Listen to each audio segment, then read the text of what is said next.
हाय viewers, आज हम discuss करेंगे सहायक शिक्षक विज्ञान प्रयोगशाला और उसका सिलेबस कि सिलेबस में किस चीज़ पे ज़्यादा वेटेज दिया गया है।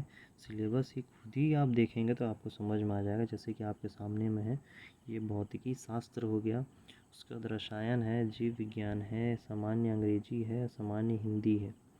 तो ये सब चीज़ें देखने के बाद आपको एक बात तो क्लियर हो गया होगा कि 40-40 अंक जो हैं भौतिकी शास्त्र और रसायन शास्त्र, ये दोनों आपकी ज़्यादा मार्क्स कवर कर रहे हैं। इसका मतलब इसका जो वेटेज है वो ज़्यादा है इस एग्ज़ाम में। टोटल आपके मार्क्स आएंगे 150।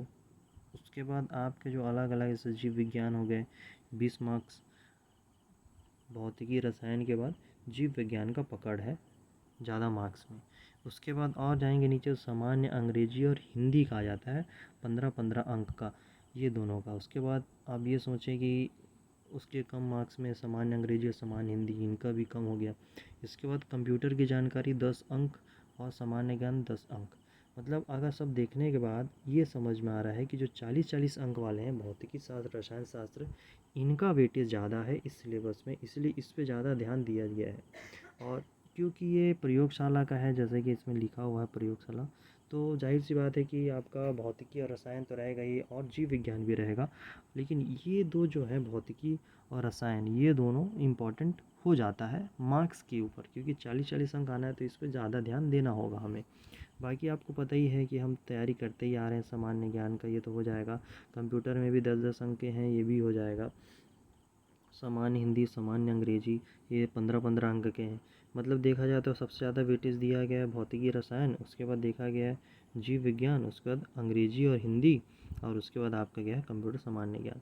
तो आपको या फिर जो भी परीक्षार्थी हैं उन्हें तैयारी करना होगा ज़्यादा से ज़्यादा भौतिकी शास्त्र रसायन। अब ये लैब का भी है, इस वजह से इसके सिलेबस का डिमांड भौतिकी शास्त्र और रसायन पर चले जाता है, ना कि बाकी जैसे एग्ज़ाम रहता है उसमें सामान्य ज्ञान पे चले जाता है या फिर और भी चीज़ें हैं उस पे चले जाते हैं। अब ये लैब का है, इसलिए आपको भौतिकी शास्त्र और रसायन शास्त्र पे ज़्यादा ध्यान देना होगा, जीव विज्ञान पे भी देना होगा।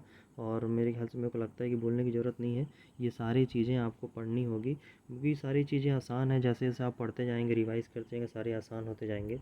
बट आप सिलेबस देख के तो एक समझ ही गए होंगे, ये 40 अंक की जो दो हैं ये दो महत्वपूर्ण हो जाते हैं मार्क्स बढ़ने की वजह से। आगे का जो सिलेबस है हम इसके अंदर जाके बात करेंगे डिटेल में। तो इस बार के लिए वीडियो इतना ही, और आगे देखेंगे। तो आप मेरे को मेरी चैनल को लाइक शेयर सब्सक्राइब करें, ताकि मैं जब भी वीडियो अपलोड करूं वो आपको नोटिफिकेशन मिल जाए। और हम बड़े विस्तार से सिलेबस को देखेंगे, पढ़ेंगे, और आपको समझ में भी आएगा कि हमें किस प्रकार से तैयारी करना है भविष्य में, ताकि हम ये जो आने वाला वैकेंसी प्रयोगशाला को, इसको हम अच्छे तरीके से फेस कर सकें। तो मेरा वीडियो देखने के लिए धन्यवाद।